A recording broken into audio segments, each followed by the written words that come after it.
Ulobola khoniso kalami ngicela litshele ukuthi ngihappy mina la ngkhona. Abafowethu lobola khona umuntu wami ngicela nimtshele ukuthi ngihappy lapha ngkhona. Wawuthi kuyoba njani? Suka wena. Wawuthi kuyoba njani?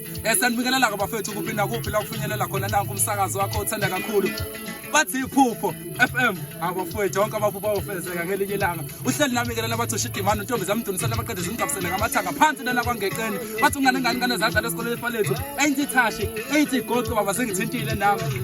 Abafowethu angihambi ngedwake bafowethu njengoba nihlezi nazo ukuthi ngihamba nanango. Uxolana umfoka gazi. Futhi omdala. Mfowethu. Abafowethu Noyazi bafethu usibingelele njengoba seshilo mfowethu ukuthi umsazo wakho hamba phambili bathi iphupho FM.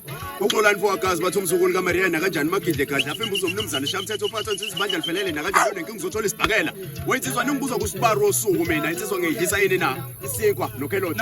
Awu kunini manje? Kunini? Njengoba seshilo ukuthi ke 20 minutes lapha ke usele kubumbane lona ke lapha ke ihora lesikhombisa emsazweni wakho hamba phambili bathi ke lapha ke iphupho FM. Abafowethu sikhuphuka kamnandi lana sikhuphuka kanandi umzukulu bafowethu hamba noShengo wasehlala Nkosi. Uthi kukhona okulungayo khona okuhlanga nayo wathi ngeke ngibe lutho mangehlukana nawe.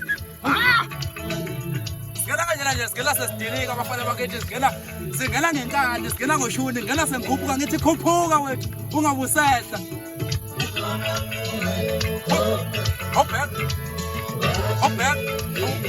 Hop back. Nabakuthuka uphike lapha khona bafowethu.